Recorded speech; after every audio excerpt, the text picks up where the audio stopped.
Hey, Michael. Sorry, I just got into the studio. I was running a 5K. Yeah, thanks for blocking my traffic.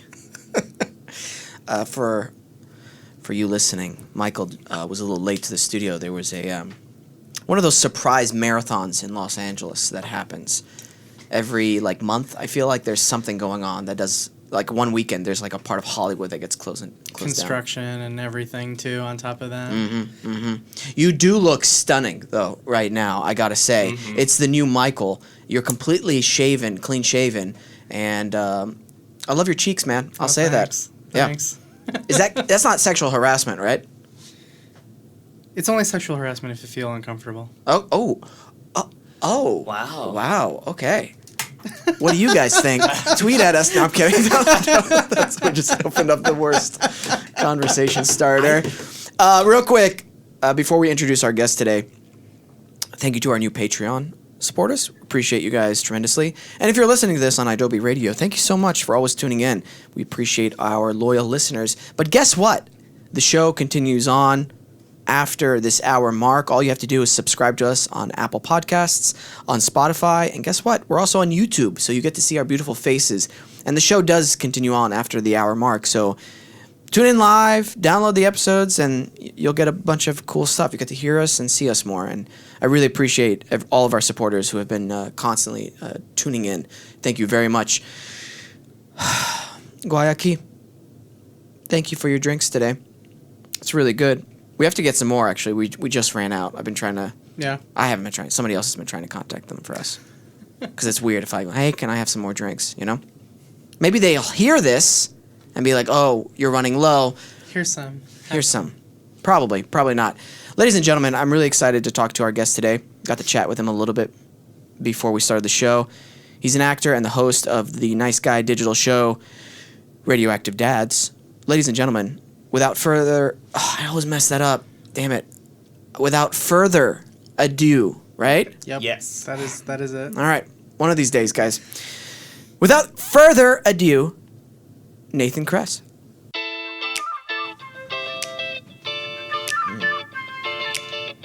yeah.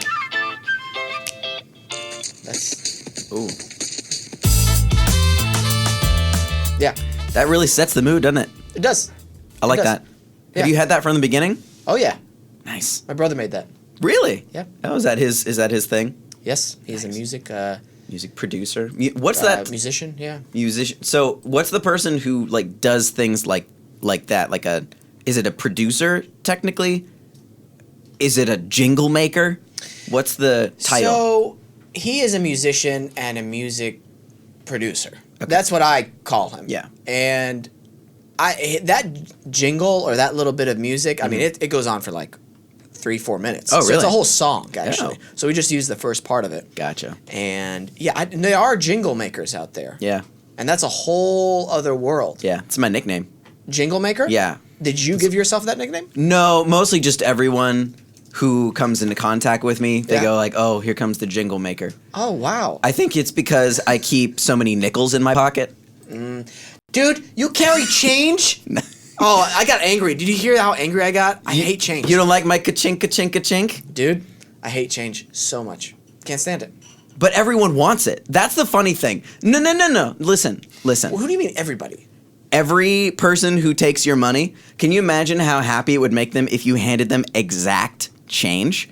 Where they're like, oh, I'll just close the register now because you did my job for me.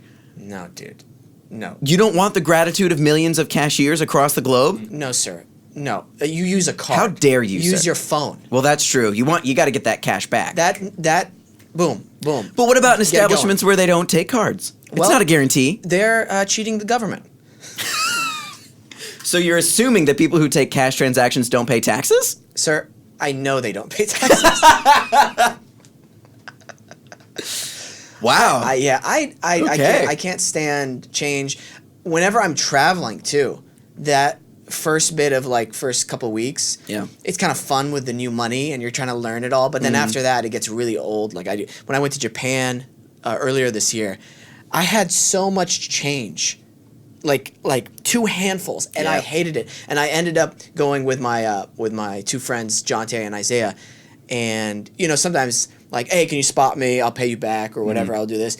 I would pay them always back in change, and then they'd pay me back in the change that I gave them. So Wow. it was like So it's like a regifting situation. Oh yeah, it was like a fun little side game we were doing. How much? It's like the worst Secret Santa I've ever heard. Man. So do they have those coin exchange machines there, like at grocery stores, that you can pour them in and just get some cold hard cash or That's a Amazon good cards or question. something? I have no clue actually. That would have been nice. That would have been. 'Cause, yeah, I always have trouble with foreign currency, especially in the UK. Their money is a lot taller than ours, I think. I'm pretty sure it's the UK. Maybe it's Australia. One of those two. And When you say taller, what do you mean by that? Like so, like a dollar bill is, yay wide and so tall. oh, gotcha. And theirs are shorter side to side, but they're taller. So when you put them in your wallet, an American wallet, they don't fit, dude. No. They got like an inch sticking out of the top. No.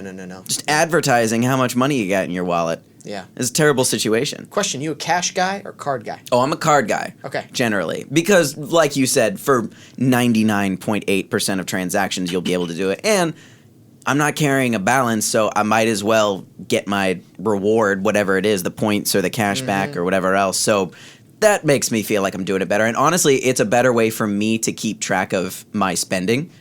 Because if you're running that through your card statements or a financial aggregator, you can see where everything's going and it categorizes it for you. So you can say, wow, spent way too much on restaurants this month. Let's work on bringing that back a little bit. When it's cash, you're just handing it out and you don't even think about it. Right. So I'll keep emergency cash, like $40 or something. But I learned that from your friend and co-host, and my friend too, Brett Davern, to carry some emergency cash. Yeah. Because he does that. Yeah. Very important. I used to never carry cash. I never did it until the one time that I desperately needed a $20 bill. And then I decided never again. I'm not going to do it. And it's great now because a lot of the time I don't even carry a wallet because my phone just has that on the back of it. So I always have a little bit of emergency cash with me. You live dangerously, sir. How's that dangerous? What if it gets stolen? Then I've lost $40, but I have the convenience of never having to say, oh, I forgot my wallet at home. I can't pay for this item, sir. Well, no, you what if your phone gets stolen? I know. Well, yeah. And your cards, so everything gets stolen, right? Yeah, one card. And then a little bit of emergency cash. But usually I've got my wallet with me too. So if that's the case, then I've got my other cards and a little bit of other emergency cash. Gotcha. So, but Gotcha. my wallet doesn't have GPS on it. My wallet doesn't have a Find My Wallet feature. So I figure if something's going to get stolen, I guess I'd rather have it be this. Now, the most important question I need to ask you is why isn't that an iPhone, sir? You and Brett must have been speaking before. I fight with him about this all the time. Seriously? Well, I don't have an iPhone because the Samsung Galaxy S10 is unequivocally the better phone. All right, everybody. Let's welcome Nathan. Thanks for coming on the show. It's been great being here. Yeah, Thank thanks, you man. so much. What are you talking about? Hardware, software, customizability, interuse with other devices. Interuse with other devices? This thing works with everything rather than just the Apple ecosystem. Sir, no way. I'm At me. We were having a great time until I brought up this conversation. This is going to be the whole hour. This is going to be an hour and a half very special podcast of me fist fighting you over my phone being better than yours. I just don't get it, man. Okay. I like the user interface seems so counterintuitive to me.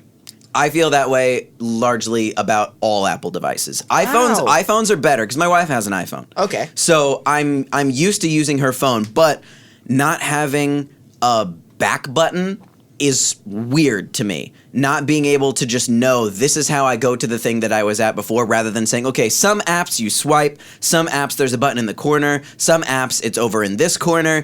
Everything is selective based on what app you're using and what developer is doing what. So I love just no matter what, I press that back button, I will go back. Whether it's a web page or whether it's an app or whether it's a page within the app, I'm actually in control. I also, here's an example of something that Apple will never be able to do. Also, the iPhone 11 was just announced, and I love that most of the features that they announced were things that Galaxies have done for years. But not that well. They always take what you guys do and do it much better. I completely disagree. The camera on this is still better than the iPhone 11, and we've had the third lens for a long time. My wife, who is a diphone iHard user, a diphone iHard user, she will now largely only take photos with my phone because it's a better. I think she's camera. just being nice. And she's very serious about her pictures. I don't think that's the one thing she would not be nice about. But let me show you something. Show me. Here's my home screen. For one, I've got my widget, my Google widget, which takes me to the app, and then I've got an automatic voice search feature that I can do this way. I also have my side panel that opens up applications that I can run picture in picture on top of other apps. So if I want to, that all the time. I do actually. So if I want to do maps, I can navigate at the same time as pulling up my messaging window and spread them across so that if I'm looking up directions or if someone's giving me map directions over a text, I can compare it to what I'm looking at on the map side by side. I have a note app. It allows you to keep a shortcut on your home screen so that whenever I have an idea or my to-do list or something, I just push that button and it pops up a window. I add it, I bring it back down, and it automatically saves it to the cloud. The functionality there is, and then if you hit the home button, they all go away, and you can select between all of those buttons, drag it anywhere you want on the screen. It seems so messy. And by messy, you mean useful, and there's just more features than an iPhone. It's just so like messy, and too many features that I would never use. Well, I do use the features, and I think that just means that your mind is not. Your horizons have not been broadened to the point that you're willing to think outside of the Apple box, which is you can run one app and one app only. That's not true. Yeah, because there's no picture in picture. There's no side by side. No, but I can run two apps at the same time. You can by bouncing back and forth between the two.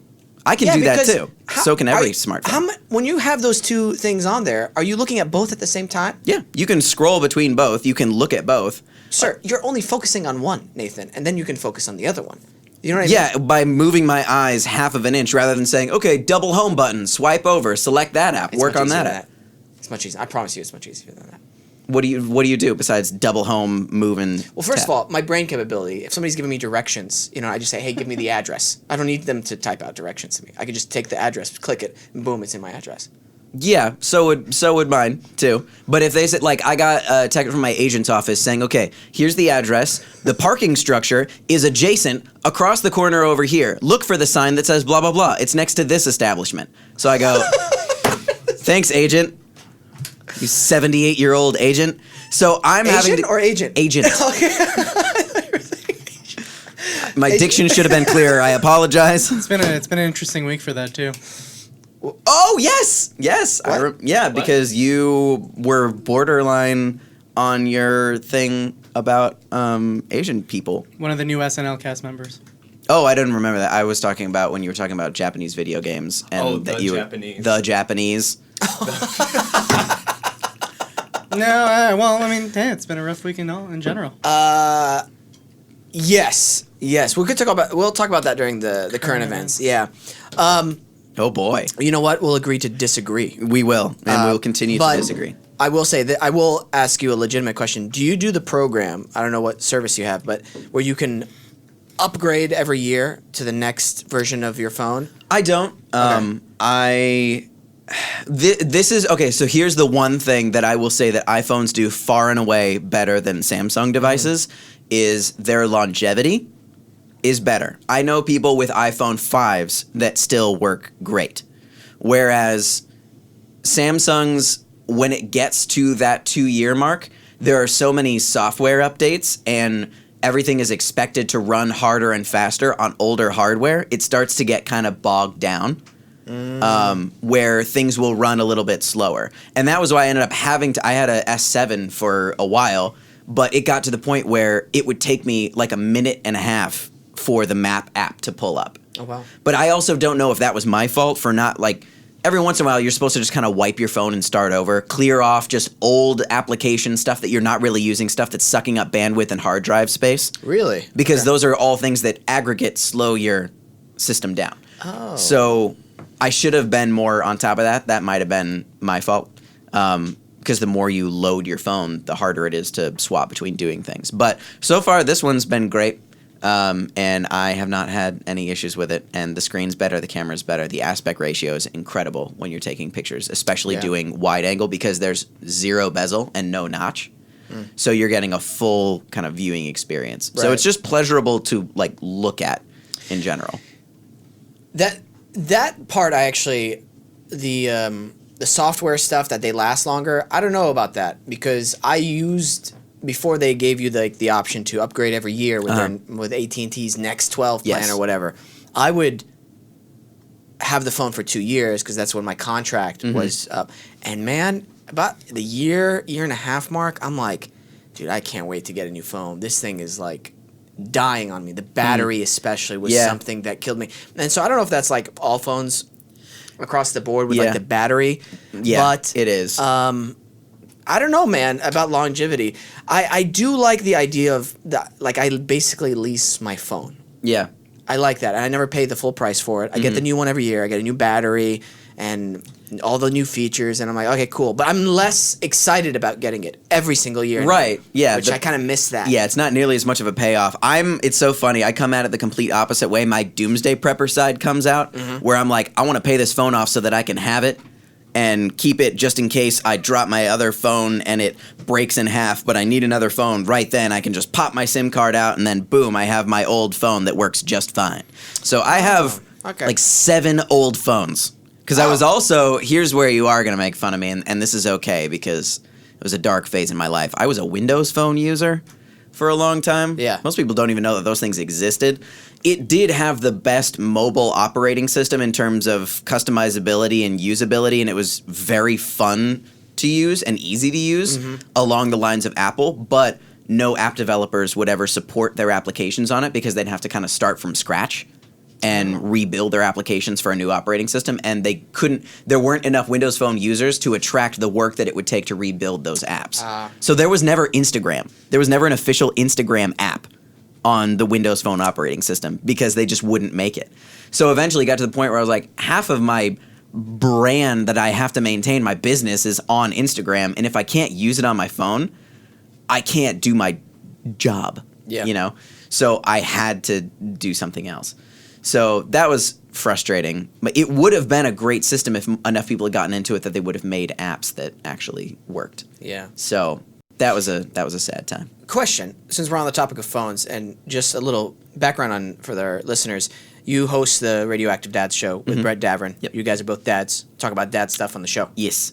Is that a good explanation? Yes, we cover largely we kind of try to have divisions to every episode. There will be some portion where we talk about our lives as actors and our career in Hollywood, be it acting or on my side, directing or doing voiceover or whatever else. And so we throw that kind of stuff in because we acknowledge that a lot of the people who are watching the show are not necessarily parents yet because they're on the younger side or they're still in college or just gotten out of college.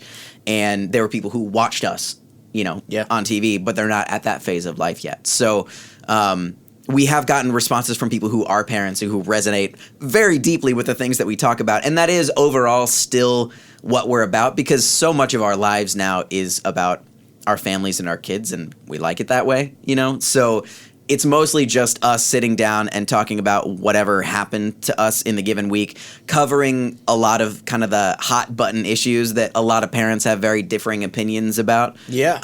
And then just kind of getting into the nostalgia of old 2000s stuff that we were into as kids and comparing how our childhoods were to the lives of our children that we're currently raising. So it's pretty broad. And then we also want to get to the point where we have submissions to our email address for people who have their own questions and issues that they're dealing with their kids that we can try and unpack on the show and kind of make it sort of collaborative. Yeah. And then issues that we have, we've opened the field up to our listeners and said, look, we don't really know what we're doing on this topic and we'd like your help, your ideas. What do you got? So we're trying to just make sort of an internet family Yeah. I guess, just people who are working together, because it really does take a village to raise kids, and so many of our strategies and ideas and tactics were not invented by us. They were learned from friends, family, or good old-fashioned Google. Yeah. So we, it's just everyone's just trying to learn a little bit and pass things on that they've learned as well. That's awesome, man. Yeah. Well, I wanted to ask, with your kid, you have one child, right? Yeah, one girl. And how old are they? She is about 21 months. 21 months. Yeah, so almost 2. Almost 2. I thought you were going to say 21 years old, and I She- was like, that's impossible. So I you just had told her me your when I was age. 5. Yeah. There was a weird hospital situation. That would be something, wouldn't it? When do you think is the appropriate age to give a kid a phone? We actually covered this in, I think, 2 or 3 episodes ago. I think the conclusion that we came to was a telephonic device that is capable of, like the jitterbug type device where it's like mom, dad, home, 911. Yeah. Like it's very basic, no texting, no added contacts. You call the people that you need to call. We kind of said, if you're at the point where you're walking to school, or you are spending time with your friends in a social setting like at the mall or something, and you're ready to get picked up, you need to be able to call us. So we were saying, that can be whenever it is based on when you send your kids off to walk to school. So that's kind of arbitrary. My guess would be, even if you weren't, you would want them to be able to contact you in some way when they're around 11 or 12. But I know that most 9-year-olds have iPhones or whatever else now. I So can't believe that. So here's what I want. Okay. It's not going to happen, I guarantee you, because my daughter will hate me before this ever gets implemented. That's fine. My thought was no smartphone until 16, which is never, ever, ever going to happen. But it's still the right and healthy thing to do. I agree think. with you 100%. With the way that iPhones and all smart devices are designed to keep you as addicted as possible and as hooked on the dopamine rush of likes and notifications and the constant ability to just be able to disengage from whatever awkward social situation you're in and just look down at your phone and play some Candy Crush until your situation improves or one of your friends shows up.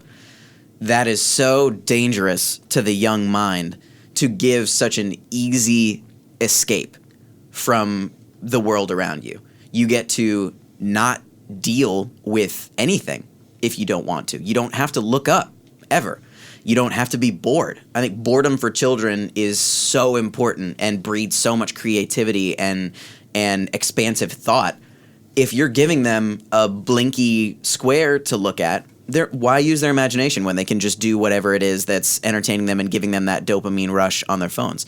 And it's not only that side of it, you also inherit the evils of social media at an age where a 12-year-old is not mentally capable of dealing with that kind of negative thought and energy and attitude, especially when it's directed straight at them. Yeah. If they are being bullied online, it's so much worse, I would think, than necessarily doing it when it's in public, because when it's anonymous, you just have voices telling you that you suck all the time, or that you're not attractive enough, or that you're not cool because you don't do the same things that other people do. 100%. It's sickening to me. It's done so carelessly. Yeah. And that's also a subconscious thing that gets implanted in somebody, like, oh, I can just do this. Yeah. And I don't even need to see the ramifications Yeah. of what I just said to the other person with their facial expression right in front of me or something. Exactly. You know? And you also get to say on the internet, well, I was just joking. I was just being funny. I've had people say just stupid things to me in my comments on social media posts that are like why would you say that? Like, what good does that do anyone? And people will comment back to them and say essentially that, like, what are you doing? Like, learn some manners. And they'll come back and say, well, I was just being funny. I was like, or I said no offense. Yeah. I was like, They just want attention. Exactly. It's an attention thing when people do that, man. Yeah, they're trying to get those likes of people to just say like, yeah, I think I agree with that. They're just chasing it. Well, a couple things. That boredom aspect you said that encourages creativity, I think is so true. Yeah. When I was growing up, my parents had a restaurant, and during the summertime, it would just be my mom would go help my dad during lunchtime. So it would just be like me and my 2 younger brothers in the home by ourselves, and yeah, we had TV, but like we would actually play with our toys. Yeah. A lot. And we build little armies and like, oh, that's your fort, this is my fort, or let's build like little cities. Let's Did you do build a Legos? zoo. We had Legos, we had Connects. That was big. But we would just like make makeshift like little armies and their castles like out of just random things. Yeah. And I think that helped out tremendously. And For just sure. also going outside and just playing catch, or hey, let's put on rollerblades and just go rollerblade not that well, or go ride our bicycles around our neighborhood and pretend something. Like we would just be like, oh, I don't know what to do. Okay, let's just pretend do this. Let's just do this. Yeah. I think that's so important, and you're so right. Whenever they don't have to do all that, they can just get it all pre-made for them right here with just a tap. Very detrimental, man. It really is. I Yeah. highly encourage the 16-year-old rule of just a regular telephone. That's what I had when I got 16. Yeah. When I turned 16, I just got a regular telephone. But that's the problem. I feel what like kind of phone? Cricket. Was it the Nokia brick phone? Well, it was similar to that. There was texting capabilities with mine, but it was a very basic phone. I mean, it was a time there was no. But it was a flip phone? No, it was like a Nokia. Oh, like a full like it had a flashlight on it, like a legit This flashlight. was my first phone. Yeah, I think that was my mom's first phone. Can you type in Cricket phone flashlight So Cricket was the phone or Cricket was the network? network? But like I don't even remember what it looked like. Oh yeah. Oh.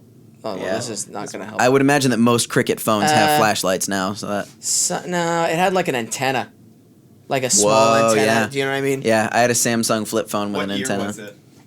That's a great question. 2002. Yeah. Now I really want to find this. So it had that antenna, but it was just like it wasn't a flip phone. Huh. Yeah. Okay. Anyway, Wow. No camera on it? no. Yeah. No camera. As it should be. Then I got some LG phone, and then my favorite phone, and I kind of wish I could have this actually still, was the LG chocolate. The little slide up Oh. thing. Yeah, my mom had that one too, and I would just passively just all the time. It was like the perfect small phone size. It made me feel like I was in the Matrix. Yes, exactly. Hello? Yep, precisely. That's so funny. Oh shit! We were talking about kids, the negative aspect of like Getting trolls. bored. Trolls. Yes. So, had a great guest on last week, Lindsay Shaw. Yeah. And I highly encouraged people to. I get the amusement and that good feeling you get when you troll somebody. Yeah. I totally understand that. With my close friends, I like make fun of them a lot. So there's like that enjoyment out of there, but it's not malicious. Right, and obviously. you're largely, you either do it to their face or you've done it to their face enough that they know what your attitude is behind it. Exactly. I highly encourage people who usually do that, kind of flip that and comment something really positive on somebody's thing. Not in a creepy way, but like, but something Hey, girl. like, yeah, right. Like, I love your legs. Or it's like, okay, it's like, okay, well, all right. Want to come over play some Connects? Right. So, An hour. for an hour, that's a hard hour. If you're a Patreon supporter, you know exactly what we're talking about. But the feeling you get when you give a random person a genuine compliment, like, hey, your photography is really amazing, keep it up. That feeling is 10 times better than the trolling feeling. Oh, for sure. So putting that into people rather than trying to suck it out of people and give it to yourself is far and away the aggregate benefit that both of you will feel is just unbelievable. As the problem is there's just been enough successful trolls out there that enough people have laughed at that now that is the culture. I I get why you would use the term successful, but in my term, they are not successful in any sense. True. Because that does not beget a positive result. And in Right. the end, you're actually harming people. Again, I challenge people who actually do that. Yeah. Because 90% of trolls, 9 out of 10 trolls, I look at their profiles, I can't see their face. Right. Yeah. Of Come course on, not. man. Sure. I'd love to even when they have a picture of them, I'm like, I don't think this is you. Yeah. At least This a seems little generic, scary. buddy. I'm so sorry. We got to take a quick break, Okay. and then we'll be back to talk more about life and stuff. Great. You guys suffer from anxiety, depression, relationship issues, anxiety, self-esteem issues. Did I mention anxiety? Yes, you did. Okay, good. Wesam's World has partnered with BetterHelp to provide you with professional counseling, making it accessible, affordable, convenient, so that anyone who struggles with life challenges can get help anytime, anywhere, even on your tablet or smartphone or your computer. This is not a crisis line. It's not self-help. It is professional counseling done securely online. So after you sign up, they will match you to an available counselor who fits your objectives, preferences, and the types of issues that you are dealing with. Different counselors have different approaches and areas of focus, so it's important that they find the right person who can achieve the best results for you. For you. It's catered for your specific problems, which I think is amazing. It's amazing. If you start the process and you feel that your counselor isn't a good fit for you, you know what they do? You can switch Boom, done. You can switch counselors. immediately. There's literally no excuse to do this. BetterHelp offers access to licensed, trained, experienced, and accredited professionals. So you're not going to get Joe Schmo off the streets who's doing tarot cards or aura readings. These are real professionals who have trained in their field, have had real life experience, and are licensed by professional board members, which I think is super important nowadays. Absolutely.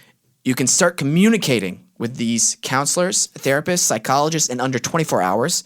And there is a broad range of expertise in BetterHelp's counselor network, which is sometimes not locally available in many areas, especially if you're like in a small town, right? Oh, absolutely. And if you're in a small town, usually those prices go way up.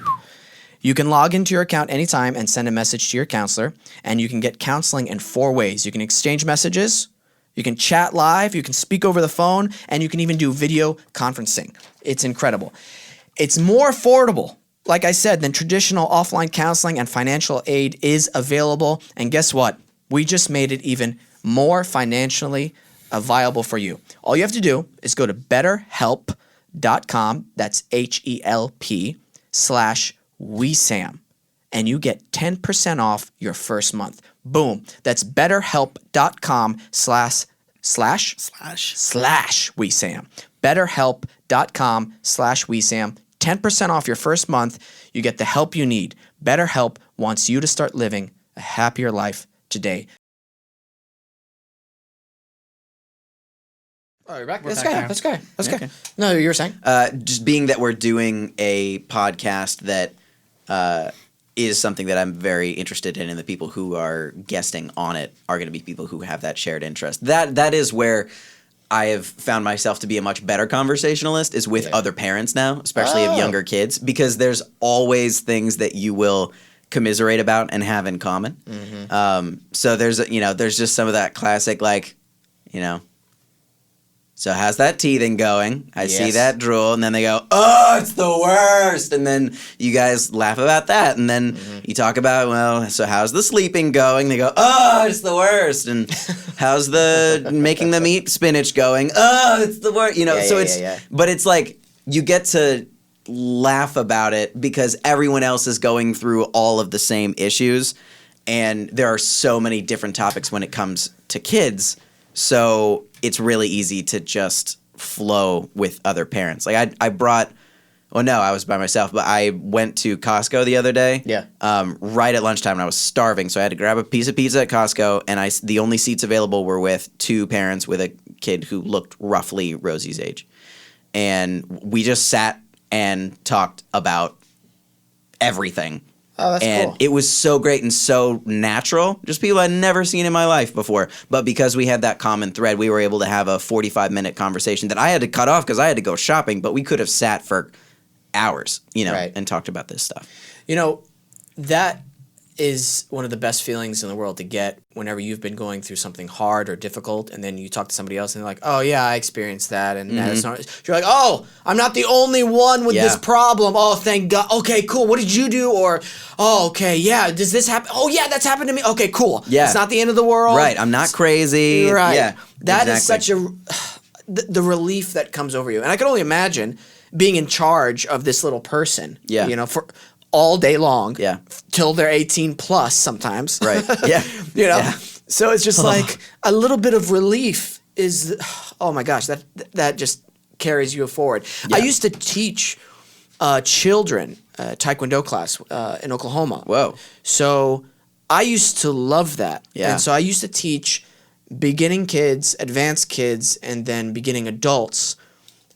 And the beginning and advanced kids were some of my favorite classes to teach because I get a little bit of leeway as the instructor. I can be a little harder.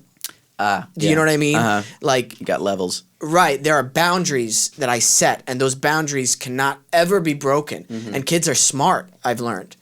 Like, they test those boundaries. I see. Yeah. Do you know what I mean? Oh, trust me. I'll see them, and it's like a small thing is like you bow before you enter as a sign of respect to the flags for Taekwondo, for what you're about to do to your instructors and stuff.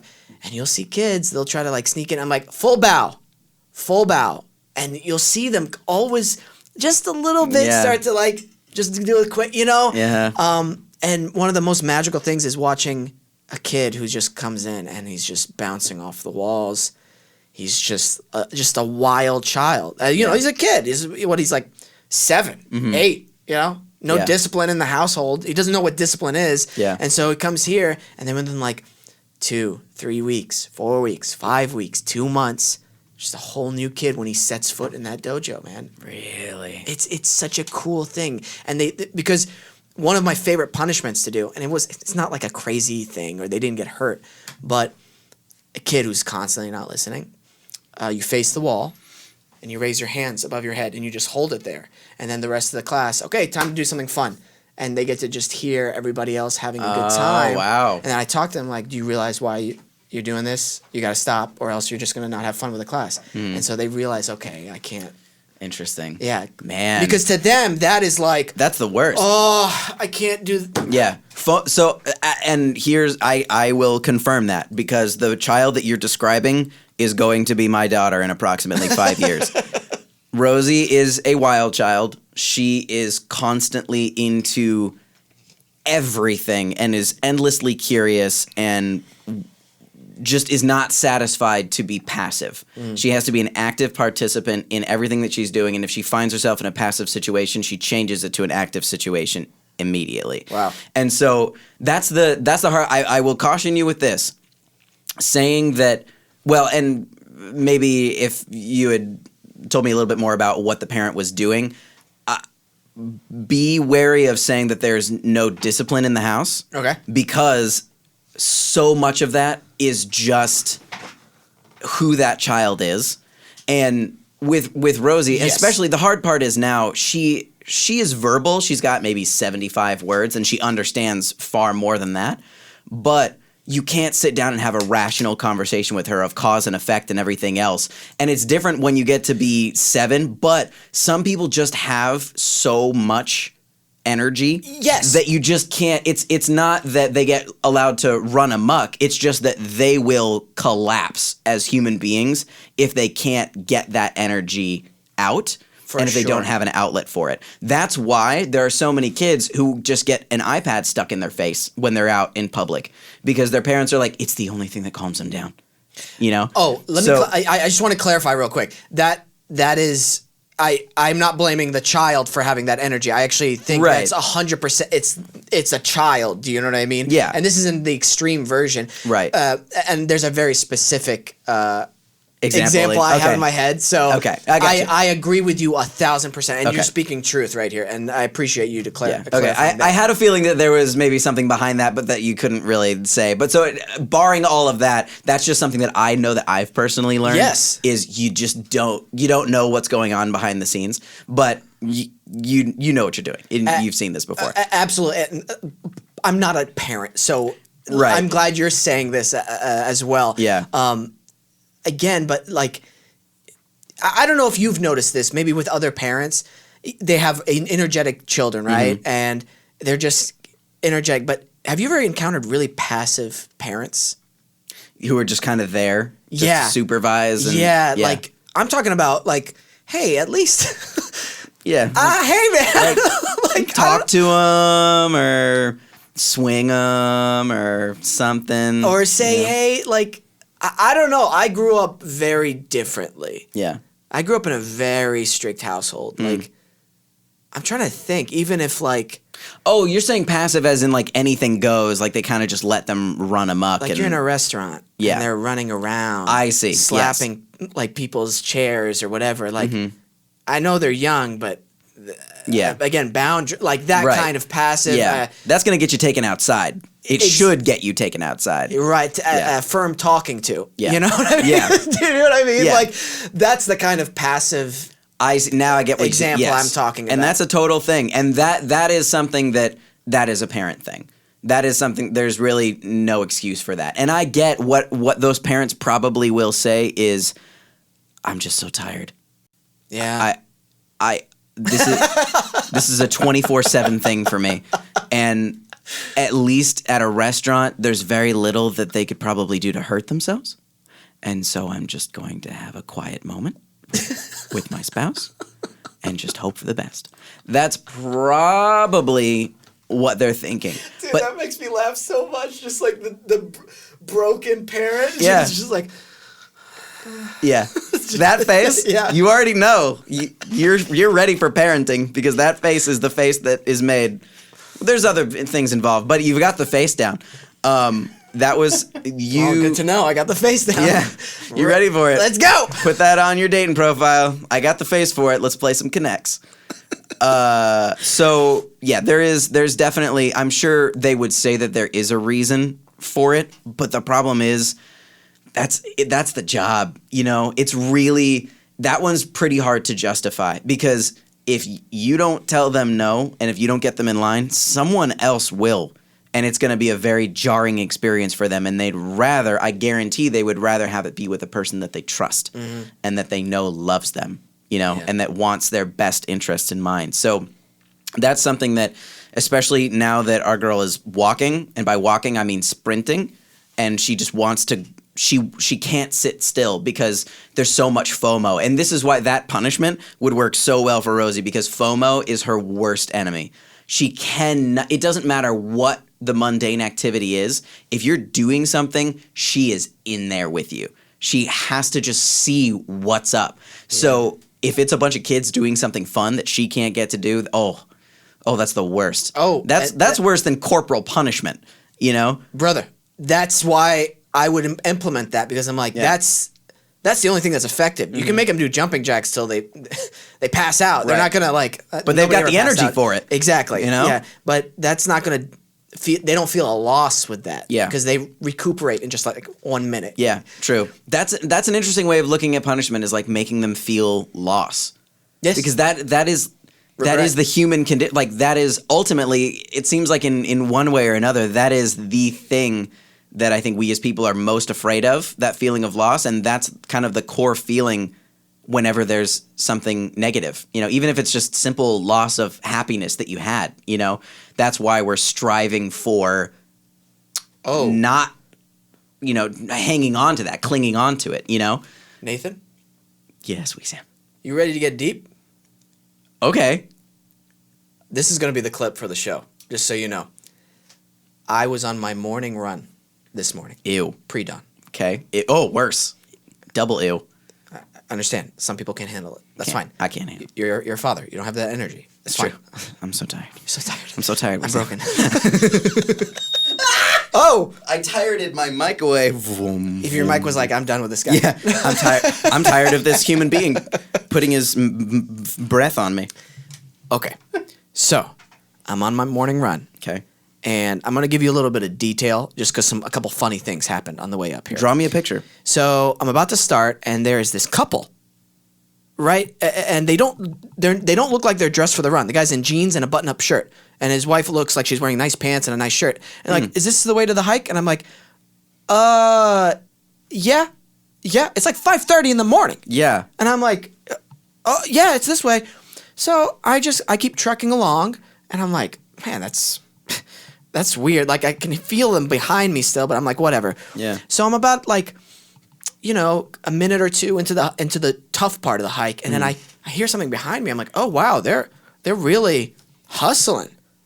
And then I'm getting further along, and I'm like, because I'm like jogging and running up this hill. Yeah. Excuse me.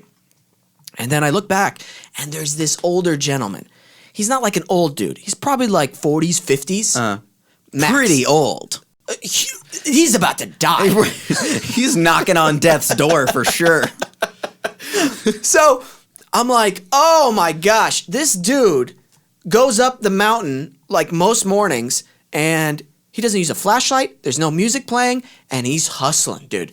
He's hustling. So the competitive side in me goes, oh, I can't stop. I was dead exhausted already, and I was like, I might just walk this whole thing. I was like, You can't get beat by an almost dead guy. No, absolutely not. So I'm hustling up. Finally, I'm able to get up there, but he's right behind me the whole way. I say good morning. He always does his good morning, doesn't even look up at me, and he just keeps going to the tree. And I start walking away, like we start separating paths because I want to continue on running, and he starts going downwards again. Then I hear him, and he's like, you got this. Come on, we're almost there. We got this. We're going. And I see him running up with what I assume is this younger man to be his son. Mm-hmm.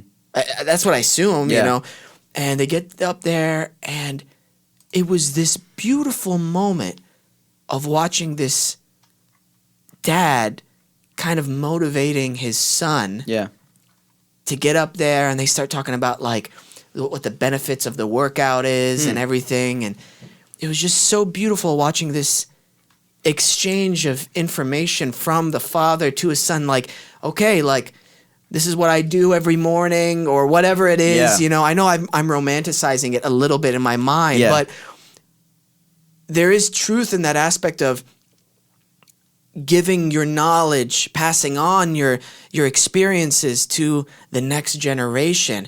And maybe because of the endorphins of the run, it being 6 a.m., I was watching this and I started getting teary-eyed. I was like, oh my gosh, this is absolutely beautiful. This is like one of the purposes of life. Yeah.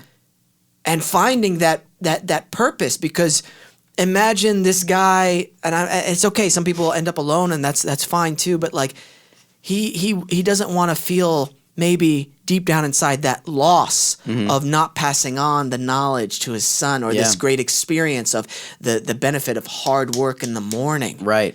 And that happened this morning, out of all mornings. Yeah. To see that, and I almost forgot about it until you mentioned something, and I was like, oh man, I gotta tell Nathan about this. That's so cool. Man, I resonate so deeply with that because like you said, I believe that is absolutely one of our primary purposes in life, is taking what we have and passing it on, whether it's to biological children or any member of your adopted children or foster children or just young people in your life. That's where else are they going to get that? Yes. And where else are they going to get it from a trusted source that is distilled in a way that they can receive it, rather than just being bombarded with all of these opposing theories. And not to say that competitive thought is a bad thing. You need to be able to weigh all the options and make a choice for yourself. But I don't want the thought of my daughter learning how the world works and how to be a contributing member of that world, and having her have to learn that from people who are not her family is just that it freaks me out, man. But then on the other side of that, at the same time, I'm glad that she's the age that she is, because at my age, and it's just crazy that, back in the olden days, people were having kids when they were, 18, 19. That was the common thing. If they were doing it in their late 20s, you're way behind the curve. Yeah. And what are you doing? You're a, failure as a person. So, but what's crazy is I've kind of tried to have those moments where I have done my best to absorb watching older parents with somewhat older kids, who are 7, 8, 9 years old, who are capable of having really good, strong conversations, and thinking to myself, man, I don't even know if I would be able to have the wisdom to pass on what they just said, because at my age, I still feel like I'm learning some of that for myself. Mm-hmm. I don't. That's one of the things that. Right when our daughter was born, I was very concerned about keeping her alive, making sure that she was fed, changed, was Gotcha. sleeping properly, was not getting strangled by a toy or something. It's the core things. You're not having to worry about how you're going to develop their minds and their character and their personality and their integrity when they're that age. Now I'm at the point where I've gotten the survival thing down. I know pretty well how to keep them alive. I've done it pretty good so far. She hasn't gotten away completely unscathed, but she's still here. But now it's moving on to that next phase where she's a toddler now. And even if I can't have full conversations with her, I am teaching her the way of the world and how things work, and that you have to take your turn, and that you have to be nice to people. You have to share. Right. All of those basic principles that I can do because I'm a human being, and I learn those things through osmosis. That is easy to pass down. But when it's going to come time for the words, for the pep talk, for this is how it is, and this is what you need to be, and everything else, I have anxieties about how I'm going to do that, and if I'm going to do it effectively, and if I'm going to do it in a way that makes sense for her, Well, and I've got a couple years, but that is kind of my next thing, is just saying, okay, we're about to get over that hump, but I don't feel like I'm really there yet, because I still feel like I'm learning so much, Well, I don't know you that well, but from the short time I do know you right now, I feel like you will be more than capable of doing that whenever that time comes. Thank you. I hope and so. we all change as people, and who I was last year is different from who I am right now, and hopefully we're changing for the better. Yeah. And so as you continue to do that, the right things will come at the right time. I truly believe that on a spiritual level and on the metaphysical level and the physical level. So I do think, ultimately, and that is something that I've kind of had to develop in myself is, I had no experience with babies at all. I hated being around babies because I was so scared that I would be holding them and then they would just fly off and, get hurt. And so I didn't want to be around babies at all. Rosie was pretty much my first real experience. And I felt utterly unprepared, but it just, like you said, it just happened, You rise to the occasion. Exactly. And I'm sure that it will be that way with a parent too, especially since, at the very beginning when they're 3 and 4 years old, it's kind of softball issues, and I think that does sort of build your confidence and your resistance to being afraid of those conversations. So absolutely, I guess it'll never that's end. Yeah. It'll never end because everything's building for the next thing. Yeah, and I guess my problem is I'm fast forwarding too much to when they're 17 years old. And then they're having issues that I don't know if I would really be able to talk about in a very sage way. But then I realized I'm going to be 40 when that happens. Yeah. How much more life experience am I going to have in those next 15 years that I will then at that point be able to pass on? So that's where I'm working on giving myself a little bit of credit there to say, she's not going to age faster than I am. And I'm going to be picking up stuff that I will be able to. Well, she might. Well, that's not a fact. I mean, you never know. Kids are crazy these days. She has so much energy, she might just metamorphosize into a young adult in 3 years. She might cocoon herself. Stem cells. Yeah. Who knows, bud? There's a great piece of advice I learned from Navy SEALs during their buds training to become Navy SEALs. Yeah. And they always say, don't think about like tomorrow or the next week or how this afternoon the training's going to be hard. Just one evolution at a time. So I try Interesting. to apply that to my life. Yeah. Whenever I start feeling overwhelmed, or even the simplest things, when I'm running up the mountain, I'm like, oh shit, here comes this hard part. Yeah. Once I turn around, I'm like, nope, you got to finish this part. Then you'll worry about the hard part when Right. it comes. And you really have to train your mind to focus on the here and now. Yeah, yeah. You can't be in a state of dread management. You know, I love that. Just thinking about You can't be in a state of dread management. yeah, you can't be thinking about 3 hurdles ahead when you haven't cleared the one in front of you. You know, I love that. otherwise all you're thinking about is 3 hurdles rather than 1 hurdle. Exactly. And I don't think we're capable as humans of putting all that weight on us, and that's something that I know that I struggle with is, you know, and here's the hard part, because in a lot of cases it's important to be a forward thinker, you know, and to plan ahead and to think about your future, especially when you have a family, you know. But at the same time, that can become pathological. Yes. You know, you can run into a situation where you are truly you're living 5 years in the future and not at this stage of life that's in front of you. And I think that's maybe something that I think parents deal with is those times where they say, like, I blinked and I missed it. Yeah. You know, I wonder if I don't know this for sure, but I wonder if part of that is because they were so busy thinking about, okay, well, what happens when they're in middle school, that they stop paying as much attention to them right now in first grade. Yeah. You know, so that's something that I know that I'm going to have to battle with for myself. But tomorrow's got its own worries. You know, like that's super biblical.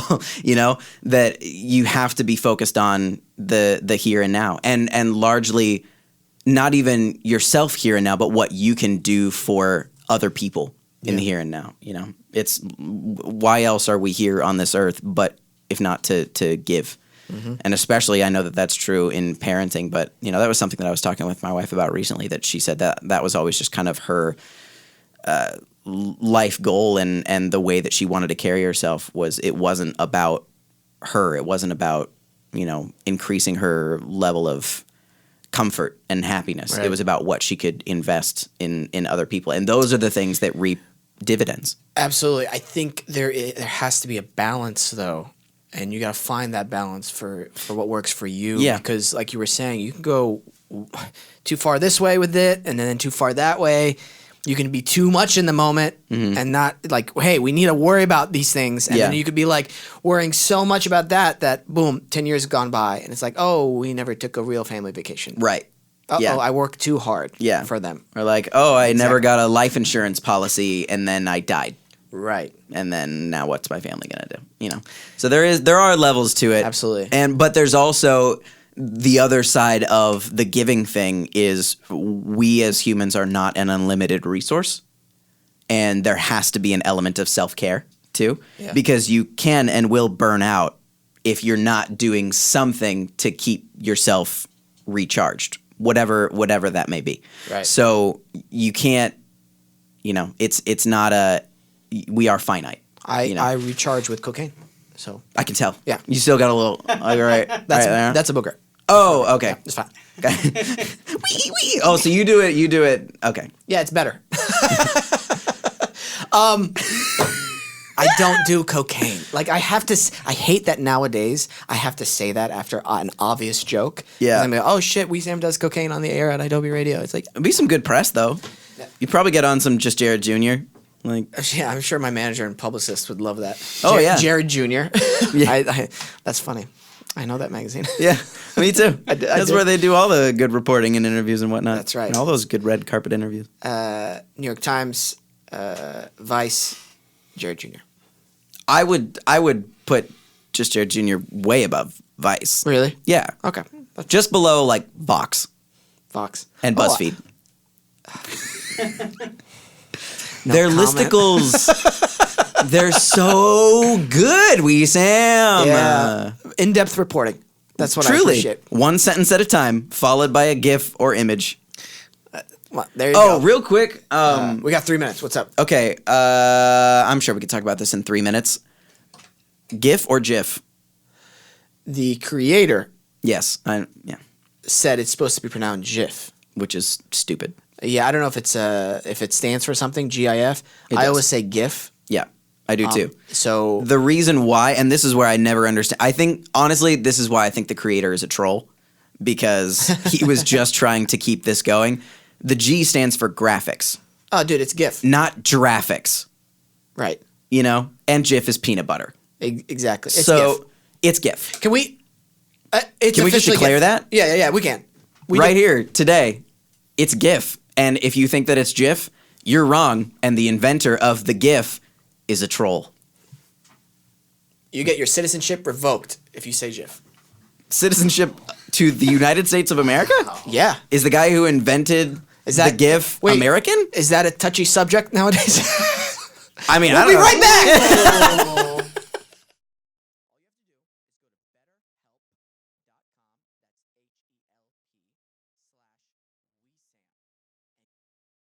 Michael, We're back. how you doing, Michael? I'm good, other than my face is naked. You feel weird? Do you feel chilly? Do you feel a A breeze? little bit, yeah. It's kind of nice. In the summer day, it's 100 degrees outside. I'll bet you're walking around going, man, my face is significantly less sweaty than it was prior. I feel the same way. Do you think the ladies like your scruff a little bit better? Is that why? Yeah, they do actually. Really? Do they walk around and be like, I'd play some Connects with him for an hour? Is that what they're thinking? Oh, totally. No, I just don't like shaving completely. Okay, that's fair. Do you get razor burn? That's why I don't like shaving. That is also a reason why. Yeah, I always get that. Get those ingrown hairs. I can't shave right. That's my. It doesn't matter how I shave. The only time that I've ever not had all of those issues is by going to the art of shaving and having someone do it for me with like hot cream and a brush and all that stuff. He did it right.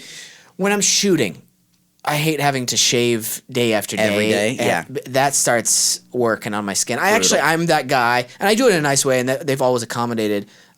With this last show I was on, I was like, hey, can we have like all natural or organic stuff? Because I don't know what makeup is made out of. Yeah. It could be like chemicals. I don't know. I have no idea. They It's use almost certainly chemicals. Amazon clay. They used it was basically like dirt. So I was like, okay, that's So they cool. rub dirt on your face. So they rubbed dirt on my face, man. But it worked. It looked great. Cool. And there was moisturizer in it, Wow. which I don't even know what moisturizer is. Do you know what I mean? Whoa. Am I high right now? Maybe. Maybe. It is all that cocaine that we were discussing. That's really. very true. What is moisturizer? Like, I mean, what is it? That could be a GIF now. Yeah, not a GIF.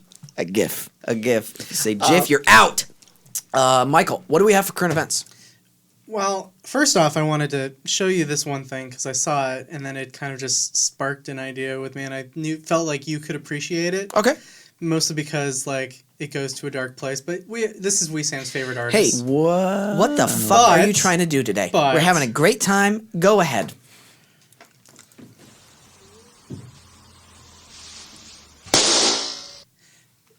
That's all he does. But it got me thinking that for one of the funny like dead body movers things is that he tries to do this, he accidentally falls back and he stabs himself, and that's how he dies. I felt like you could appreciate that. You really thought that? I did. Yeah. We'll talk about it afterwards. I can't, Nathan. If you for our listeners, I can't stand this guy. I bring him up constantly, or I brought him up on the show. This Jan. Yeah, he's a dude? modern art guy, kind of guy doing modern. So art that forms. was art. Yeah. He pops balloons. Breaks Just in various ways, or always that way. Various ways. breaks pasta, dry mhm. pasta in various ways. Yeah, man. Does he have a following? Yes, Yeah. a very strong one. Yeah. How many followers does Jan have? I think it's over 100K, at least over 100K. Oh wow, Yeah, how much? that's too many. Although now I kind of want to follow him. 564,000. No fruiting way. I can't believe it. The headphones are off. He's rubbing his face. Let's next current event. Next current event. I've talked about this guy so much. I think our listeners are tired of hearing me talk about it. I'm bringing him on, Nathan. I'm Great. bringing him on. Are you gonna fly him out? Dude, he's in Scandinavia, so it's a little bit expensive. I'll bet WoW probably has some good deals going. One of these days, just get on one of those sites and set that price alert. When WoW pops up, just tell them no luggage, But no bottles of water. Hey, you know what? He'd probably be stopped at the airport because he'd probably pack all those knives that he uses for his. True, modern he'd get art stopped stuff. for sure. Yeah. What's in the balloon, sir? This is air. Well, no, that's German. That's not Scandinavian. What is a Scandinavian accent? It's just a ear. I don't think so. That's a solid no for me. the mirth. Oh boy. Oh boy. I don't think that was offensive, was it? No. No. You're obviously joking. Yes. It's an exaggeration. I said no offense. And then they can't take offense. Legally, they can't take No, offense. you can't take me to court. No offense was made, and therefore no offense occurred. So, well, then I guess we'll start with this one then, since it segues What is it? quite nicely into it. Can you see- The yes. SNL cast member, Shane Gillis, he had used racist, sexist, and homophobic remarks in some of his old podcasts, and basically his old podcasts, and it's all resurfacing, and people are bringing it up to the surface now that he's on SNL. Have you seen the videos? Yeah. Have you seen them? It's No. It's not a joke. That's the thing I want to bring up.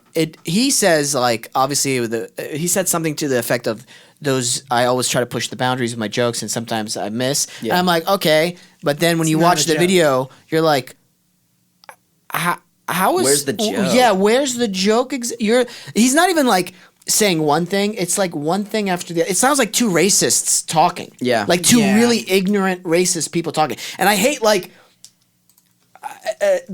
even like trying to like I'm not attacking, but I'm just spouting facts right now. Can we play a little bit of it actually? Sure. Damn, Chinatown's fucking nuts. It's crazy, dude. It is full fucking China, dude. It's Yeah. fucking Chinese down there. I wonder how that started. They just built one fucked up looking building, and people were like, "All right, no one said anything. Let Let's." the fucking chinks live there, huh?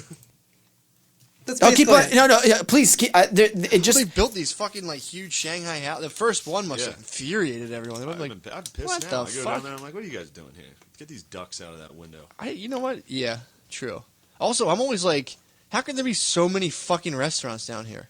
All rest. Well, because You go in, there's like one person eating ever. fat white idiots like me are down there True. sucking down neuters. I hate China. I hate the food at Chinatown. Sucks.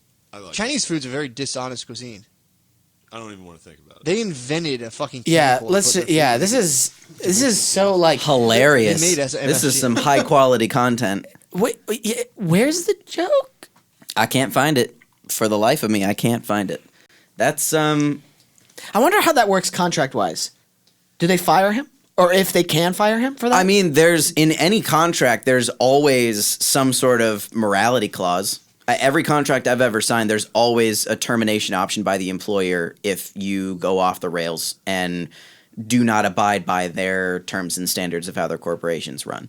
So I would imagine SNL has probably the same thing. Right. So now it's just up to SNL to determine did it, because if he's saying it's just a joke that went wrong, does that go like SNL pushes the envelope sometimes, but it's like where's the push that's acceptable and where is breaking of our corporate beliefs. Right. So this is going to be an interesting thing for SNL. I think especially since this is a guy that they just hired. Literally. Just Well, it's hired. also interesting because at the same time they just cast their first Asian American cast member as well. Well, I don't think they Poorly knew. timed. They obviously didn't know about. I'm sure they Yeah, didn't. Yeah. They probably should have. You think so? Do you think they would go through and vet every bit of content he's ever done? What if he has 3,000 podcasts that are all an hour long of him just doing that, and that was the one Right. that just went completely south? You know, Maybe. it's of don't course, leave it to the world to be able to find that, but Wesam's World, or yes, just the world? just yours exclusively. Okay, cool. You found it. I mean, it's here. So I mean, you've done it, but I, especially since it's not like they don't lose anything by opening back up. That like, go find. The thing is, it was from last year. Wait, so the video that you mean that podcast was from last year? So that's what I'm saying. This guy just got hired. He hasn't even really established himself at all. Like, just let him go and hire another underrepresented minority that hasn't been on SNL yet, you know? Like there's I got a question for you then. okay. I feel like a lot of times, especially nowadays, we talked about it last week too. You know, somebody does something wrong, something, let's say like this, they do this. Is there room where they, after a sincere apology from this person, let's say they are sincere about their apology, is there room for them to, do you think it's okay for them to get back into working, or should we just like totally destroy their lives, or like, do you know what I mean? Like, where is the room for redemption for them? That is the word. I do think that there is room for redemption, but I think it's surrounded by a lot of different circumstances, and some of them are probably kind of hard to quantify. If it depends on if this guy has built his whole comedy regime around that, around trying to be shock and awe, funny and offensive to minority groups, then I don't think him getting busted for that is all of a sudden going to cause a change of heart for him. That to me is more like when you bust a child for doing something wrong and they say that they're sorry, not so much that they're sorry as they're sorry that they got caught. You know? So it just depends. If this was a one-off thing, and that's where I'm saying it's really hard because you have to compare the rest of his body of work. If this was just one episode where he just really messed up and thought that it was going to be funny and somehow it made it through the edit and he thought that it would be funny enough to post and he was just way off base, for one, unless all of his listeners feel the same way as him, I would imagine that at least a couple people would have commented and said, just so you know, racial slurs aren't funny, and just generally derogatory remarks towards a specific race are not really comedy. So maybe second guess that. Yeah. And then at that point, if he would have said, "Oh my gosh, you're so right. I'm so sorry." This is like listening back to it now in that context and realizing that joke is just not landing and it doesn't represent who I am as a person. I'm going to take it off right now. I'm so sorry. This should not exist. I deeply apologize. That's one thing. There's an opportunity for redemption there. And going forward, it would depend on his future behavior. Absolutely. If this is just an excerpt of who he is, and this is the type of person and the type of comedy that he brings forward and the type of vitriol that he puts out, I don't think him getting hired to SNL and then people finding this and him saying, "Oh, sorry," I don't really think that there's going to be authentic room for. Well, I can't say this. It would be a lot harder to believe that there was authentic change. When he never would have apologized if it wasn't for the fact that he got hired to his dream job, and then people found this stuff and put it out there. You know, it's again, it's hard to quantify. Yeah, and we're not in his shoes. right. We don't know what's going on in his mind. Right. Maybe He with time and He released actions. a statement on Twitter yesterday, I think. And it says, "I'm a comedian who pushes boundaries, so I sometimes miss. If you go through my 10 years of comedy, most of it bad, you're going to find a lot of bad misses. I'm happy to apologize to anyone who's actually offended by anything I've said. My intention is never to hurt anyone, but I'm trying to be the best comedian I can be, and sometimes that requires risks." So a couple things to unpack there. For one, that was one of the most patronizing things I've ever heard. To say people who feel like they were really offended by this, those people I'm sorry to. Assuming that people don't kind of universally find racial slurs and offensive vitriol universally offensive. I feel like he's already trying to belittle in his apology that he's just saying, like, it's that mindset of like, all right, all you little snowflakes, sure, I'm sorry. You know, because that's the thing to do now. But for the people who I actually offended, you know, to I guess I'm assuming he's saying like to Asian people specifically, to you I am sorry.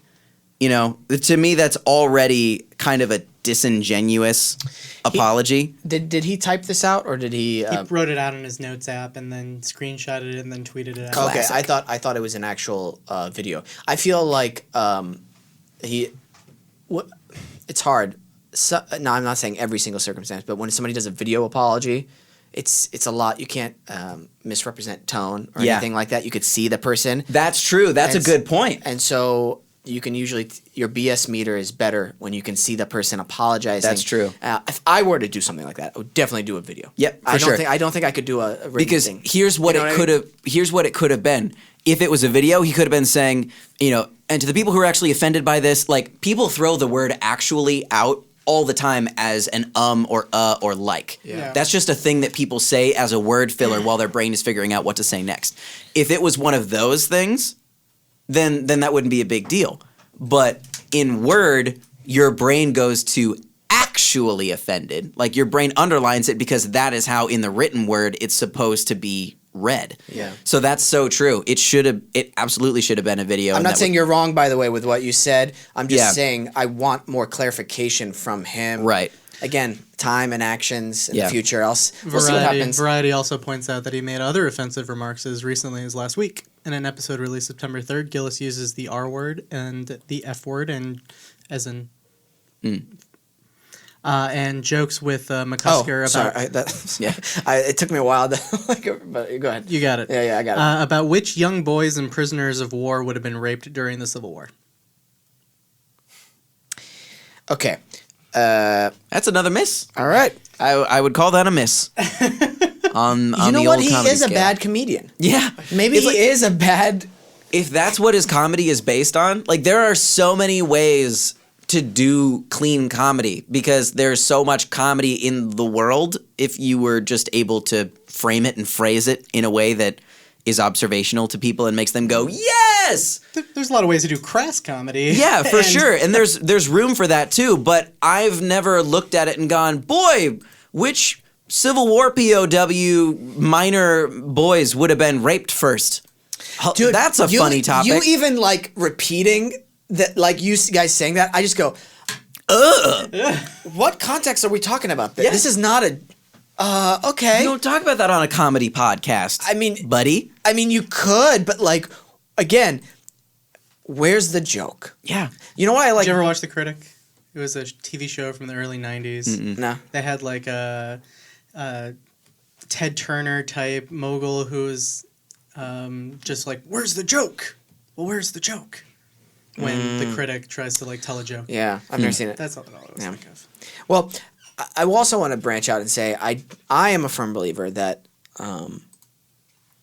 if you don't like what a comedian is saying, for instance, like or you feel like this guy, if I were to really hear him, I just change the channel. Yeah. I don't like censorship. Because I feel like it's a slippery slope Yeah. down the wrong end of the hill. So for me, whenever I do encounter somebody like this, let's say I'm listening to some random podcast and I come in and he starts talking, like, "Oh, dude, this dude's a racist." Yeah. Well, not listening to that anymore. Unsubscribe. Yeah. Bye. Yeah. And then you get to use your free will choice to make that decision. And if enough people Yeah. also feel that way, then he becomes unpopular. Right. I guess what I'm trying to say is, and I'm trying to articulate this as I'm thinking it because it's a complicated subject. And Yeah. I don't want people to misrepresent me whenever I say that I don't believe in censorship, meaning that I believe that racism is okay or like racist things are okay to say. Right. Because those two things are not. Like I don't agree with racism or Yeah. racist statements, Right. but I do believe in no censorship. Right. Which is a hard thing to juxtapose when you talk about freedom of speech. Right, because automatically people think, oh, then you're okay with people using the F word or the R word or whatever. It's like, not necessarily, actually. Yeah. Sorry. Just because it's like just because it's not illegal to say doesn't mean that anyone with any kind of social decency would say those things. Yeah. You know? like Michael, he calls me like, you dirty Arab all the time, and I'm kidding. I can easily imagine that. I'm kidding. I just made it really weird. And I just want to throw a curveball. 5 degrees warmer in I know, here. right? And I love that. I love that uncomfortable feeling. Let's resonate in it. And let's move on. I just like making Michael feel uncomfortable. My tummy's kind of tingly right Really? now. Yeah, it feels. Just looking back and forth between you two. Do you ever do this? Do you ever say things with your close friends? And we don't have to repeat any of the stuff we say. Obviously, we shouldn't. For shock value. Do you ever shock value jokes with your friends? I'm not good at shock value Okay. jokes. I wish I was. I enjoy shock value jokes when my friends say them. Right. But again, so that's the hard part. Where's the line? Because what he's doing is it's an attempt at shock value, but it Right. just like there's a difference between like maybe a quip, a one-liner, and just going in for 10 minutes on how weird Chinatown is because they do things differently from you. That doesn't You know? feel shock value. No. And that feel The first sentence might have been like, "Oh." Right. But then after that it's like we're just complaining about Asian people now for 10 minutes. right. Am I missing the joke? You know? Yeah, and you're using some racial Some slurs very with that. Yeah. specific All words right, that are okay. meant to be hurtful to people. Yeah. It's a bummer. Yeah, don't know. I don't think that there's any place for that because I think that there's so much room for comedians who don't have to stoop to that level. Have you guys, anybody in here, this is for everybody, ever encounter a real like racist person say something to you, like in a group setting, and like you realize, oh, everybody here's kind of racist? Yeah. Has that ever happened to you guys? Well, everybody here is racist because no one is saying, like, countering them and saying, hey, man, that's not Yeah. okay to say. So you said, like, someone says something and then everyone's, like, looking around to see if everyone else is going to say something and no one does? No, I guess, yeah, or whatever the scenario, the reaction was. I guess I'll just share mine.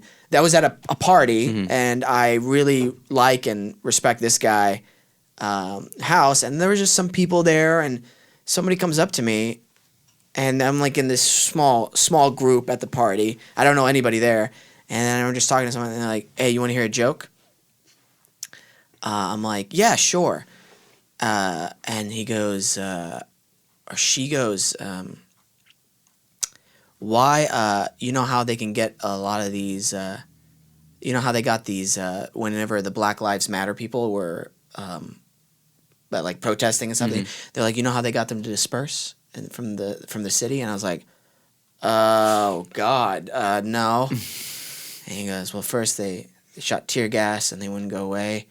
And then they shot rubber bullets and they still wouldn't go away. So finally they just start handing out job applications. They started going away. And everybody in the group was like, oh, and I'm the only one that's like, oh, I don't know. Oh, no. Oh, no. Like, Do you think it was, like, uncomfortable laughter from the other people, or were they like, ah, really? yeah. And so I was just like, and I like walked away. I didn't know, like, how do you, what am I going to start debating these people? Like, right there. I'm like, okay, well, I'm going to walk away from this situation. Yep. So uncomfortable, man. It's Have you really guys ever uncomfortable. encountered anything like that? My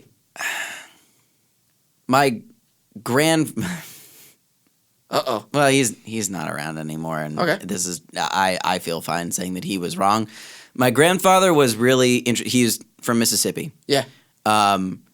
It was interesting because he was actually kind of on the forefront of the civil rights movement, where he was like he would be one of the few people in his town to go to dinner with a black couple, and people would just be like yelling at them across the restaurant and calling them Oh, wow. racist Yeah. lovers, and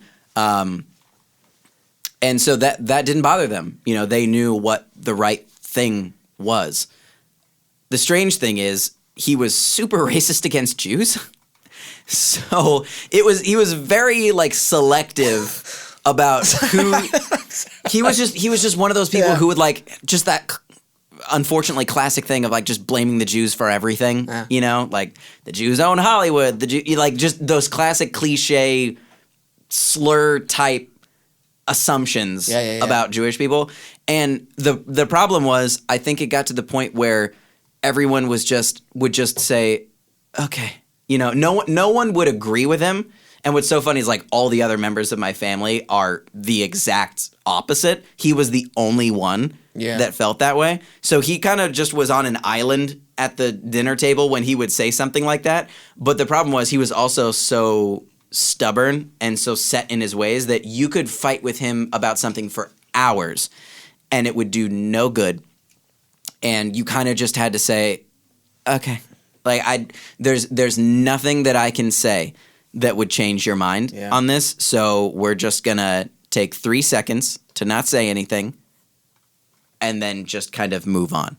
So it was unfortunate because most of that realization that came from my family at that time was over the course of several years where they lived with him, and they knew what he was like every day. And me as a young person who was really starting to get my own opinions about things, I would only go every other year, to go visit. And that was one of the first times that I had ever heard anything like that. So I had that moment of I had that like surge in my chest where I was like, that's not right. Yeah. I should say something about that. But then no one else, none of the other like adults in the room did. So I kind of read the room and was like, okay, I guess maybe because I know that they feel the same way that I do, but no one's saying anything. So I guess I'll just go back over here, And then afterwards I kind of learned that that's just sort of been the thing that has never changed as much as people have tried to open his eyes a little bit and get him off of that kick. He just never did it. So it was weird because there were certain people that, in his time everyone else was railing against, but he was an advocate for them. Yeah. But then he would have his own selective group that he blamed. I think dealing with people like that is so tricky, and like you said, it's like talking to a brick wall. Yeah. And sometimes you just got to walk away or just change the subject. Yeah. I think the best way though to combat that is, again, everybody has different life circumstances, but the more people meet other people outside of their little world, and they travel more, or they go off and they really meet just all different groups of people. They go, oh, there are good people from all different races and religious backgrounds, and there are bad people from all different races and religious backgrounds. So being from a certain race or religion or or sexual orientation doesn't make you automatically a good person or a bad person. Right. I was really lucky to be raised by my parents, who were very strict, but they were always look at the person's actions, and then you can make your judgment or assumption on them through those things. Yeah. Yeah, but that's so true. You had one more current event, right? I have a few more. Movie Pass is dead. For real this time. Oh, well, I want to talk about this, but we only got 3 minutes. Let's take a break, and then we'll finish up current events. Sure. Cool.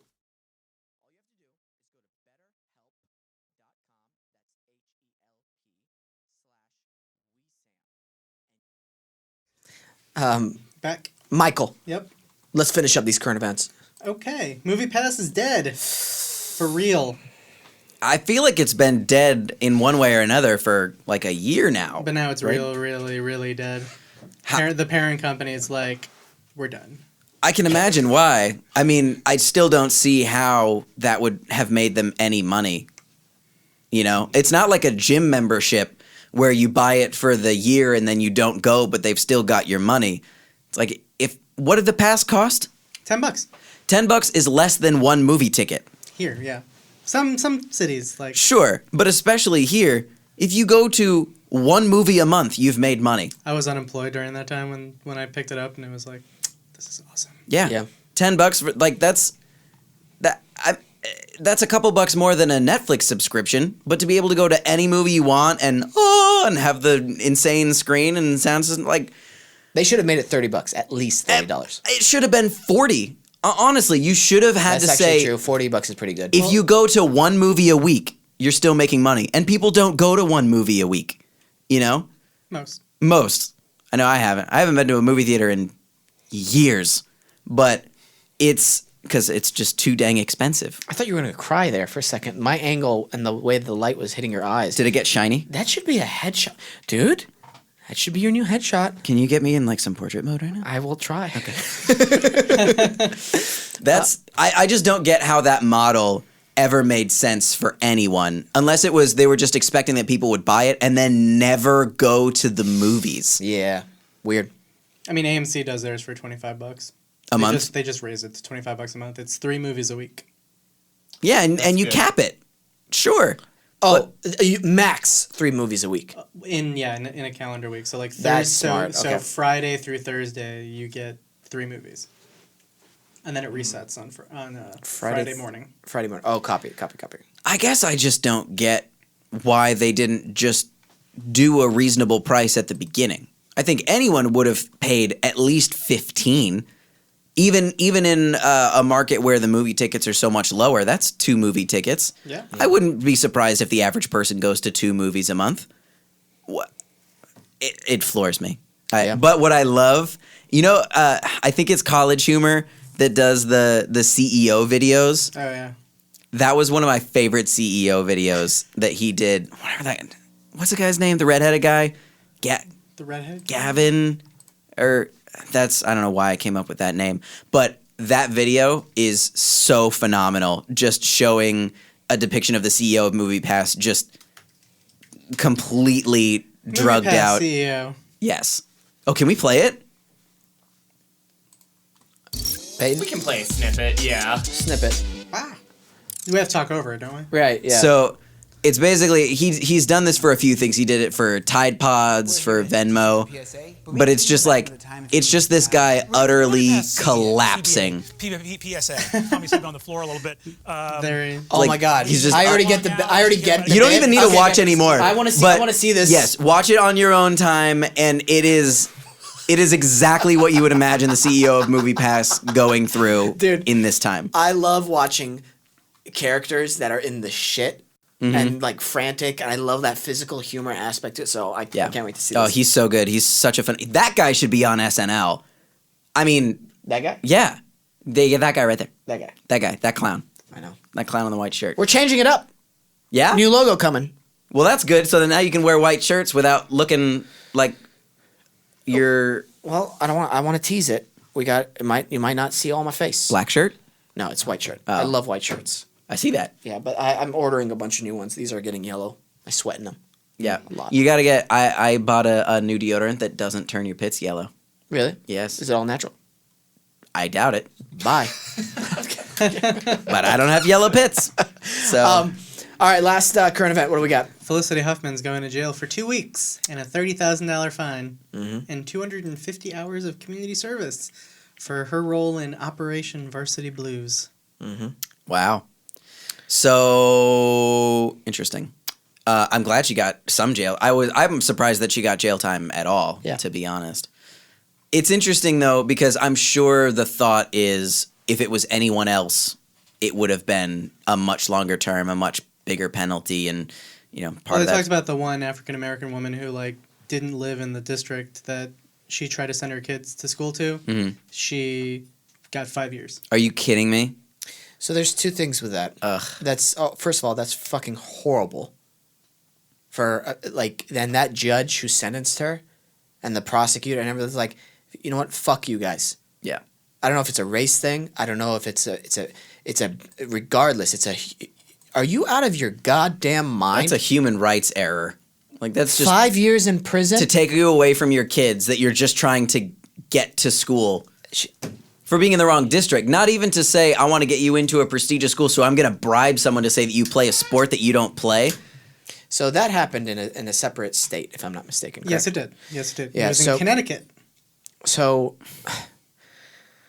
That makes me so mad. I think one of the reasons, I'm not saying it's the whole reason, and it might be a small reason, why she didn't get a bunch of jail time is because of the overcrowding of the prison system. Yeah. And also that they're trying to make non-violent offenders for things. They're just trying to get them in and out. Like, yeah. Hey, what's the... Okay, good. You've been good? Okay, bye. We'll let you out because we don't have enough room. Right. Well, Interesting. I think California also just passed a law against private detention centers. Well, that's amazing because that doesn't even make sense. If you are a person who makes profit off of the incarceration of people and you actually want people to be incarcerated and make laws and contracts saying that, oh, you have to have 99.8% of your prison filled in order for you to get these government benefits, which are basically tax money from the people, you are not a good person. yeah. I rarely say that. I rarely make judgment calls like that. You are Okay, not a good person if you do that. And for the people that judge. I mean, that was from like from the headlines thing. Exactly. That was a real thing. This judge was putting juveniles in jail and like max sentences and giving them because he was getting money from the juvenile Are detention you people. Yes. kidding me? No, this is a real thing, man. People. You know what kind of piece of shit human being you have to be to do something like that? You know anyway, I don't know, man. Like That kills me. Oh, that makes me so mad. Yeah. I get some of that reasoning. I get, especially for non-violent offenders, it makes sense to not have incredible amounts of prison time, which is what floors me that woman got 5 years for. It was originally total sentence was for 12 years in prison, suspended after she serves 5 years and another 5 years on probation. Wow. But Okay. it's also like just talking about how, if you have like a high price attorney to defend you versus public defenders. Right. Yeah. that is it's such a difficult thing to tackle. The philosophical and the moral debates of like what is right, what is wrong, in what circumstance does it make it better, and what circumstance does it not. And then you have a judge who, by the way, is just a human being like all of us. Yes, they've studied a lot more, hopefully. Yes, they have hopefully they have a higher, moral and philosophical, ethical bar that they raise themselves to so that they can make these judgment calls as best as they can. So I don't know, man. Like, I listen to this case and I just go, okay. Like, I feel like I can't even start to break this down. The Felicity Huffman case? Yeah. Can I here's an interesting perspective that I would find myself a little bit more concerned with, that I know is probably rare because maybe some people are thinking about it. Here's the other reason why maybe it was argued to have less prison time. Do you think, especially with you being in the industry, do you think that there is an increased risk for a celebrity like Felicity Huffman to find herself in prison because she has the chance of being far more targeted because of who she is and the notoriety that you would get to say, hey, I beat up Desperate Housewives chick in prison? It's possible. So that's an interesting thing Possible. that I've heard that before with people saying like this young celebrity would not do well in prison with older men around and this like barely 18 boy going like it wouldn't work. Think about the ramifications. And that's an interesting part where I was like, well, yeah, I could see that being a thing. Like, people are more apt to harass and mess with a celebrity for the fun and notoriety of being able to say that they did. Like, that's why celebrities get trolled on the internet, and so does the average citizenry. But the percentage of people who do it, I would argue, is probably a lot more, because it's just more fun and morbid in the mind to do something bad to a famous person. Well, yeah. I mean, look at Bill Cosby. Yeah. What's happening to him? I mean, even the Jeffrey Epstein thing. I mean, that's a whole other conversation. But he had to be segregated. For various reasons. Mm-hmm. But then also put into play like he had so much fucking money. Yep. So who knows what he paid, who he paid off, how he paid off, Right. to get that kind of like separation. Lil Wayne, if I'm not mistaken, had his own cell and had like internet access or something. It was something like he got all these extra perks, and I'm like, and he paid for it, Yeah. and he did pay for it. Yeah. And I'm like, so he's in a hotel room, Right. He's not in prison. Yeah, where he's just slightly more restricted because the door is locked for certain periods of the day. I honestly, if I was gonna go to prison for anything, which I don't expect to do at any point in my life, but if I was gonna do it, I would want like solitary, like the punishment of solitary. I would rather have that than be out in the yard and looking around wondering, okay, who's gonna want to target the little Freddy kid, 100%. I agree with you. So that's what I'm saying is, like, if that's not an option for a celebrity to be able to say, yes, put them in prison, have them serve their full term, but they have to be protected in a way that is unusual compared to the average inmate because they are at more risk than the average inmate, if that can't be done, then that can potentially be a little bit of a problem because it's also the job of the prison ultimately, I think, to keep those people safe to an extent. Right. Like, you It's also can't prevent everything. Right. Cruel and unusual punishment comes Exactly. into play with it because of different circumstances for different people. Right. And this is a really rare exception. Anyway, yeah, I don't know, man. It's My thought is the punishment, if it's not going to be prison time, you have to hit them where it hurts. So if the monetary penalty, because celebrities per capita probably make more than the average person who's in prison, if it's a triple monetary penalty and a triple community service penalty rather than the prison time, or a very short prison time in solitary, or time served at a certain kind of facility, or extra house arrest or extra probation, maybe there's just some kind of way to balance it out where they're not at increased risk by being in prison simply because of who they are. But what hurts an actor is their ability to work and make money, and the money that they already have, and their time. You know, so if you take all of those things away, that's a pretty solid punishment too. I will say though, unless it's for a violent crime. If you're a violent person, then you maybe deserve to be with the violent people. But see, this goes back into the moral and philosophical debate of, you know, who's there to judge these boundaries and circumstances, right? Right. But I guess, you know what I mean? Yeah. No. I mean, you're right. Where is that line? You know. So that's. Does that line change too with time, with different generations? And what is intrinsically good? Then you start going, what's intrinsically good? Mm-hmm. It's a whole freaking ethics debate that deserves its own podcast. That does bi-weekly. But let's just unpack it all right now. Yeah, let's have two actors do it. That's the perfect. Yeah, not biased at all.